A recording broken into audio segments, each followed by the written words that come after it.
2, 1, 2, 3, 4.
Ito guys, gumawa ako ng bola-bola. Sa Pilipinas na salta bola-bola, sa Romanian is kiptela, in English digola. So, paano ko to ginawa guys? Una-una, nilinisan ko yung cauliflower, na-slice ko at saka steam ko siya para malambot at saka mabilis ang luto pag i-fry ko na siya. Habang nag-steam, nilagyan ko siya ng salt, for flavor. Ito kung ano nilagay nyo. Tapos, I have mushroom powder on it. And then, I make a dough to coat the cauliflower made from flour, salt, water,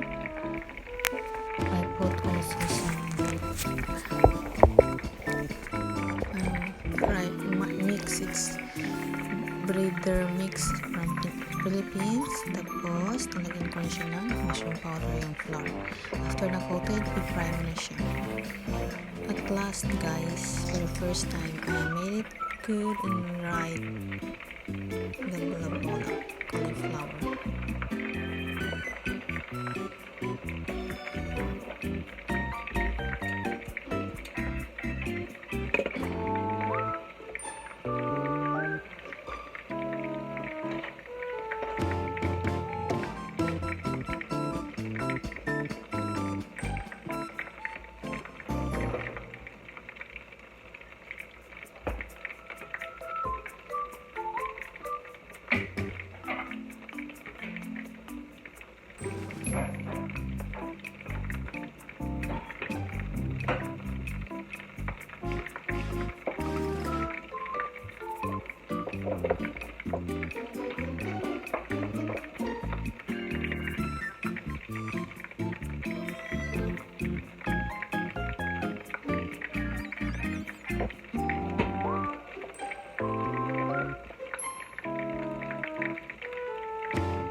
Yay, I got it right.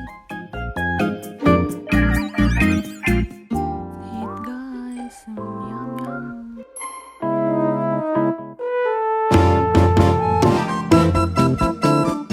Our breakfast and lunch, fried rice and steamed vegetables and salad. Yay, let's eat.